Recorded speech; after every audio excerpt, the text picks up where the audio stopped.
ঢাকার আকাশে টুপটাপ বৃষ্টি পড়ছে। বয়স ৭০-এর কোঠায় এক মাদ্রাসার শিক্ষক বসে আছেন জানালার ধারে। টেবিলের উপর খোলা পত্রিকার পাতায় হঠাৎই চোখ আটকে যায়। ঢাকা বিশ্ববিদ্যালয়ের ভিপি পদে প্রতিদ্বন্দ্বিতা করা ২০ জন প্রার্থী, যাদের শিক্ষা শুরু হয়েছিল মাদ্রাসায়। এক মুহূর্তে বুকটা যেন কেঁপে ওঠে। মনে হয় কোনো পুরনো ছাত্র দরজার পাশ থেকে ডেকে উঠেছে, হুজুর দোয়া কইরেন। চোখ ভিজে ওঠে তার অজান্তেই। বাইরে বজ্রের আলো খেলে যায়, জানালার ফাঁক গলে বৃষ্টির ফোঁটা ঝরে পড়ে টেবিলে। মনে ভেসে আসে একটাই প্রশ্ন, এ কি তবে সময়ের চক্র? বিস্তৃত ইতিহাস কি আবার ফিরে আসছে? ঢাকা বিশ্ববিদ্যালয় কেন্দ্রীয় ছাত্র সংসদ ডাকসু নির্বাচন ঘিরে এখন উন্মাদনা। ৬ দীর্ঘ বছর পর অনুষ্ঠিত হতে যাওয়া এই নির্বাচনে ছাত্র সমাজে তৈরি হয়েছে প্রত্যাশার নতুন ঢেউ। মনোনয়ন ফর্ম জমা পড়েছে ৫০৯টি, বৈধ ঘোষণা করা হয়েছে ৪৬২টি। সবচেয়ে বেশি আলো কাটছে ভিপি পদ। এখানে প্রতিদ্বন্দ্বিতা করছে ৪৮ জন শিক্ষার্থী। আশ্চর্যের বিষয়, এর মধ্যে ২০ জনের বেশি শিক্ষাজীবন শুরু হয়েছিল মাদ্রাসায়। শীর্ষ ১০ আলোচিত প্রার্থীর মধ্যে ৭ জনই মাদ্রাসা পড়ুয়া। বিশ্লেষকদের ভাষায় এ যেন ডাকসুর ইতিহাসে এক অভূতপূর্ব ঘটনা। দীর্ঘদিনের ছাত্র রাজনীতির ধারা ভেঙে শুরু হচ্ছে নতুন অধ্যায়। তালিকায় চোখ রাখলেই বোঝা যায় এর গভীরতা। আবিদুল ইসলাম দাখিল করেছেন তামিরুল মিল্লাত টঙ্গী শাখা থেকে। সাদিক কায়েম বাইতুস শরফ চট্টগ্রাম ও খাগড়াছড়ি থেকে দাখিল ও আলিম সম্পন্ন করেছেন। আব্দুল কাদিরের শিকড় লক্ষ্মীপুরের জাদুইয়া ইসলামিয়া ফাজিল মাদ্রাসায়। আব্দুল ওয়াহায়েদ আলিম করেছেন কেওয়াচিয়া মুজহেরুল হক ইসলামিয়া মাদ্রাসা থেকে।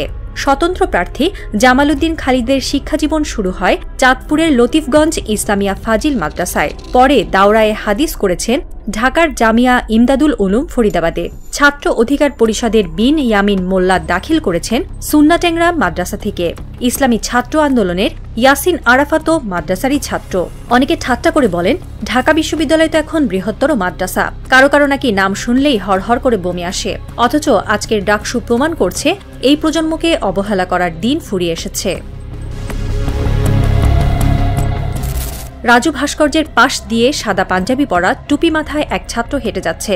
ভিড় তাকে সাধারণ ভেবে এড়িয়ে যায়, অথচ তার মনে গুঞ্জরিত হচ্ছে কোরআনের প্রথম আয়াত, পড়ো তোমার প্রভুর নামে। যেন সেই সুর তার শিরায় রক্ত হয়ে বইছে। ইতিহাসও বহন করছে একই প্রতিধ্বনি।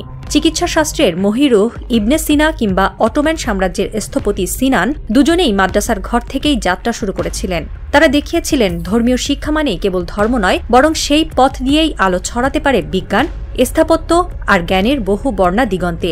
কিন্তু ঔপনিবেশিক ব্রিটিশ শাসনের সময়ে মাদ্রাসাকে কেবল মুখস্থবিদ্যার দৌরাত্মে সীমাবদ্ধ করে দেওয়া হলো। জ্ঞানের উর্বর ক্ষেত্র ধীরে ধীরে সংকুচিত হয়ে এলো। তবুও গ্রামের মাটিতে মাদ্রাসার সাদামাটা ঘরে আয়াত মুখস্থ করা ছেলেরা বুকের ভেতর গোপনে তৈরি করছিল অন্য স্বপ্ন। কেউ স্কুলে ভর্তি হলো, কেউ কোচিংয়ে ইংরেজি শিখল। তারা প্রমাণ করল স্বপ্ন বদ্ধ ঘরে আটকে থাকে না। আজ সেই স্বপ্নের প্রতিফলন দেখা যাচ্ছে ঢাকা বিশ্ববিদ্যালয়ের প্রাঙ্গণে। ভিপি পদে প্রতিদ্বন্দ্বিতা করা প্রায় ২০ জন মাদ্রাসা পড়ুয়া ছাত্র যেন ইতিহাসকে নতুনভাবে লিখছে। আয়াত মুখস্থ করার শৃঙ্খলা, তক্তপোষে বসে অধ্যাবসায়ের অভ্যাস, সব মিলিয়ে তারা আত্মবিশ্বাসী নেতৃত্বের প্রতীক হয়ে উঠেছে। ঢাকা বিশ্ববিদ্যালয় শুধু শিক্ষা প্রতিষ্ঠানের নাম নয়, এটি বাংলাদেশের রাজনীতির জন্মভূমি। এখান থেকে বেরিয়েছে ভাষা আন্দোলনের অগ্রদূত, মুক্তিযুদ্ধের দিশারি, প্রধানমন্ত্রী থেকে রাষ্ট্রপতি পর্যন্ত বহু নাম। তাই মাদ্রাসা পড়ুয়া এই তরুণদের উত্থান ক্যাম্পাস ছাড়িয়ে সংসদের ভবিষ্যৎ চিত্র আঁকছে। বিশ্লেষক মাহাদি হাসান সামাজিক যোগাযোগ মাধ্যমে মন্তব্য করেছিলেন, এটা বাংলাদেশের ভবিষ্যৎ রাজনীতির সমীকরণ পাল্টে দিতে পারে। শহরের আড্ডায়, রাজনৈতিক ক্লাবে, এমনকি বিদেশি দূতাবাসেও এখন একটাই প্রশ্ন, মাদ্রাসা থেকে আসা এই প্রজন্ম নেতৃত্বে এলে দেশের ভবিষ্যৎ কোন দিকে যাবে?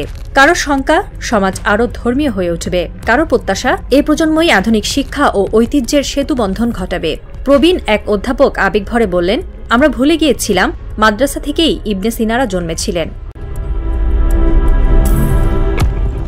বাংলার আকাশে বহুদিন পর এমন দৃশ্য। অবহেলিত, প্রান্তিক, একঘরে করা ছেলেরা আজ আলোচনার কেন্দ্রবিন্দু। যেন ইতিহাস ফিসফিস করে বলছে, তোমাদের জায়গা এখানেই, আলোয়। চিকিৎসা থেকে স্থাপত্য, জ্ঞান থেকে সাহিত্য। ইবনে সিনা, সিনান, ইমাম গাজ্জালি, আল বিরুনি, ইবন খালদুন কিংবা ইবন রুশদ অগণিত জ্ঞানীগুণী প্রমাণ করেছিলেন মাদ্রাসার শিক্ষা থেকে সর্বোচ্চ জ্ঞানে পৌঁছানো সম্ভব। ইসলামী সভ্যতার সোনালী যুগে মাদ্রাসাই ছিল দুনিয়ার জ্ঞানের বাতিঘর, যেখানে ধর্ম ও বিজ্ঞানের মেলবন্ধন ঘটেছিল।